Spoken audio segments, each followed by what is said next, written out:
On se retrouve pour une vidéo lecture manga concernant ma pile à lire des éditions Pika. Générique.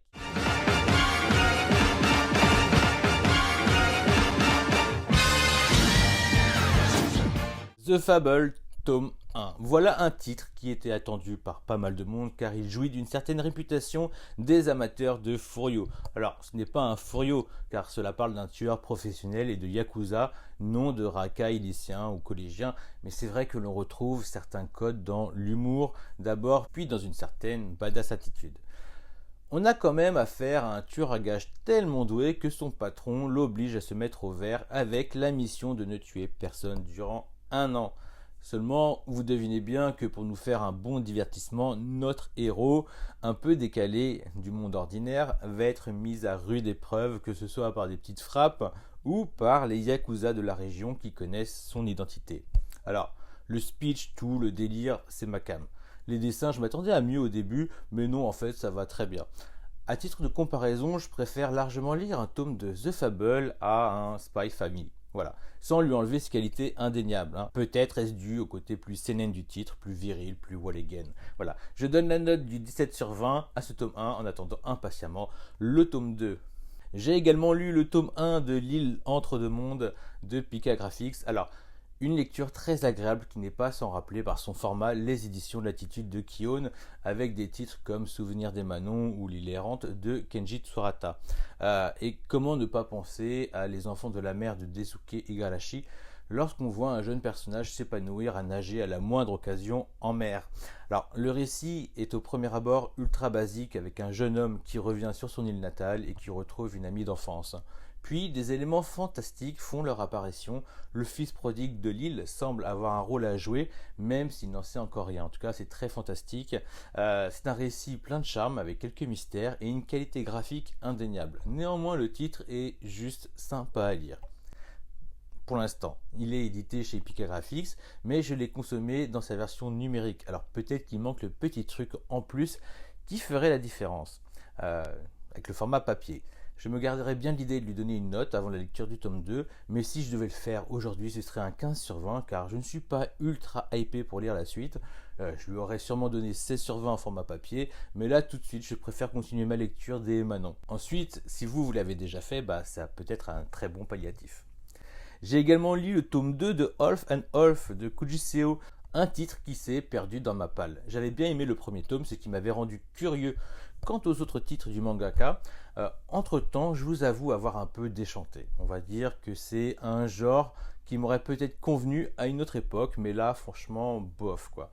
Après, faut voir, faut pas que je m'arrête à la mésaventure que j'ai eue avec Hitman. Mais à la lecture de ce second tome, je ne retrouvais pas ce que j'avais aimé. Peut-être ai-je été plus déçu que je ne le pensais. Je trouve les scènes cooking plus si bien amenées. Puis, je vois venir la fin avec ses gros sabots. Et ça m'ennuie. Néanmoins, elle a été très efficace car elle m'a fait ressentir quelque chose. Et pour cela, ça mérite que je revoie mon jugement et je lui donne la note de 15 sur 20. Alors, j'ai pas eu le temps de lire Kaguya-sama ni Atomic Strip. Ce sera pour une prochaine vidéo. En attendant, j'ai lu le tome 2 de Eileen, la charmeuse de bêtes. J'avais particulièrement bien apprécié le tome 1. Ce tome 2 était enfoui dans ma palle numérique. Et franchement, il ne le méritait pas. Car je suis sous le charme de ce titre. J'adore le caractère candide de la jeune héroïne qui, après les événements du tome 1, prend de la profondeur et de la maturité. J'aime la relation entretenue dans ce tome avec son bienfaiteur, sa soif de connaissance, son intérêt pour les bêtes et ses capacités que je qualifierais de sous-jacentes. Vivement que je me décide à me mettre à jour dans la série qui est finie en 11 tomes, je lui donne pour l'instant la note de 17 sur 20. J'ai également lu le tome 1 de Drifting Dragons. Alors voilà une licence que je vois passer devant moi depuis un bon moment maintenant, que ce soit en manga version numérique ou en anime sur Netflix. Je voyais bien le délire de chasseur de dragons dans un univers inspiré des univers de Gilby, car c'est vrai que dans la texture des paysages, de certains traits, il y a un truc pas sans rappeler Nausicaa et la vallée du vent. Voilà, ça marche bien avec des persos très sympathiques, et puis c'est sympa de les voir manger. Voilà, je trouve pas ça trop redondant. Voilà, les personnages, voilà, promettent. Et si je devrais donner une note à ce premier tome, je donnerais la note de 15 sur 20, voilà. Je suis pas non plus super hypé de connaître la suite. J'ai également lu le tome 4 de So I Am a Spider, So What. Alors, le souci que j'ai avec cette série, c'est que elle est interminable et en fait, je sais pas où ça va, c'est long. Donc à la fin, j'ai feuilleté les pages. En soi, j'aimais bien, mais bon, au bout de 4 tomes, se faire des compétences, c'est devenu chiant. Voilà, c'est devenu chiant. En plus, elle s'est multipliée ses personnalités. Voilà, je crois que je lâche So I Am a Spider, So What, parce que ça, voilà, j'ai plus la patience de lire ça, je sais pas où ça va. C'était marrant au début, et puis là, franchement, c'est gonflant.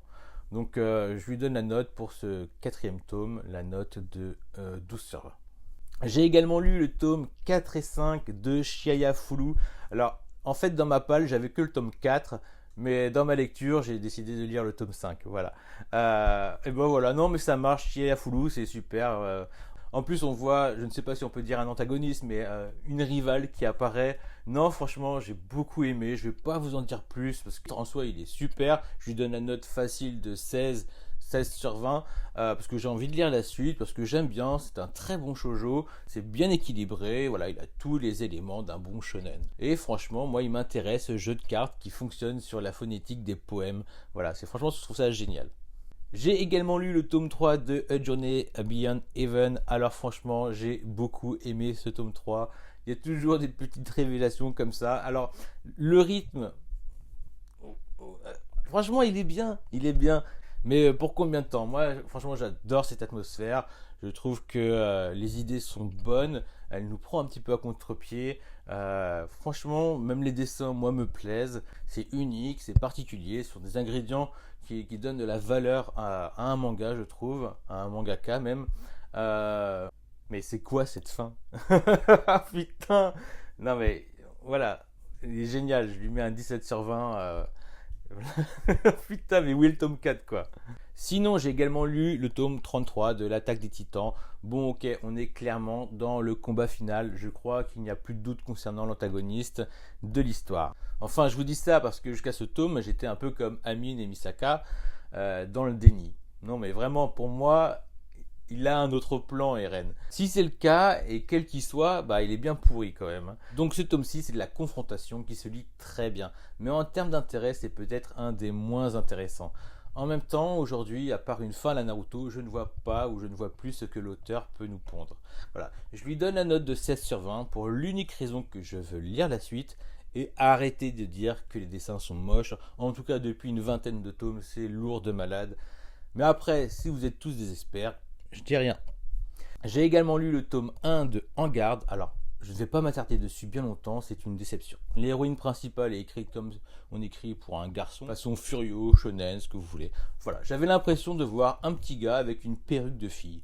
Puis trop de blabla, trop peu intéressant à mon goût, une histoire un peu bancale, j'ai pas aimé, même si graphiquement c'est plaisant. Donc un joli 11 sur 20 pour le travail fourni quoi. J'ai également lu le tome 6 de Uchukomi. Je me répète, autant le premier tome ne vendait pas du rêve, autant depuis qu'il a fait ses preuves, c'est un manga en 7 tomes, donc j'ai hâte de connaître le dénouement, même si je ne suis pas fan des mangas de sport qui n'atteignent pas au moins 10 tomes. Mais bon, il s'en sort très bien dans son genre, comme Swimming Ace avant lui. Donc pareil, 17 sur 20 en format numérique et 16 sur 20 en format papier pour moi. Voilà. J'ai également lu le tome 2 de Blue Period. Alors ce manga a tout pour me plaire, mais il lui manque vraiment quelque chose. Quelque chose qui me charge en émotion sûrement. Voilà, le début de chaque tome est toujours un peu difficile. La faute peut-être à l'irrégularité des dessins. Heureusement, Chainsaw Man fait jurisprudence. Puis finalement, je suis pris dans le truc et j'attends de lire le tome suivant. Voilà, on va rester sur une note de 17 sur 20, mais en vrai, j'en entends tellement plus que je redescends à 16 sur 20, tout support confondu. Voilà, je voulais lire Sayonara, Monsieur Désespoir, le tome 1, mais je n'ai pas pris le temps. Voilà, c'est tout pour moi. J'espère que la vidéo vous a plu. Je vous dis à bientôt. Prenez soin de vous. Ciao!